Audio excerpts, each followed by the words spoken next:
તો જૂનાગઢથી અત્યારે એક બ્રેકિંગ ન્યૂઝ મળી રહ્યા છે। કીર્તિ પટેલ સામે નોંધાઈ છે ફરિયાદ। ભવનાથ પોલીસ સ્ટેશનમાં નોંધાઈ ફરિયાદ। પોલીસ સાથે ગેરવર્તન અંગે ફરિયાદ નોંધવામાં આવી છે। મહત્વપૂર્ણ છે કે છેલ્લા 2 દિવસથી કીર્તિ પટેલ ખૂબ ચર્ચામાં રહ્યા છે, ત્યારે અત્યારે સમાચાર મળી રહ્યા છે કે કીર્તિ પટેલ વિરુદ્ધ ફરિયાદ નોંધાઈ છે। અમારા સંવાદદાતા મોહિત ભટ્ટ વધુ જાણકારી આપવા માટે ફોન લાઈન પર જોડાઈ ગયા છે।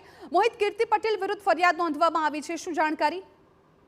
મૃગીકુંડમાં સ્નાનમાંથી જ્યારે કીર્તિ પટેલને બહાર કાઢવામાં આવી ત્યારે તેમને ત્યાં સ્થાનિક જે પીઆઈ હાજર હતા તેમની સાથે તેમને બબાલ કરી હતી, બોલાચાલી કરી હતી અને જેને અનુસંધાને જે ભવનાથ પોલીસ સ્ટેશનમાં કીર્તિ પટેલ વિરુદ્ધ પીઆઈ કે જે મોડ છે તેમના દ્વારા પોલીસ ફરિયાદ છે તે નોંધવામાં આવી છે।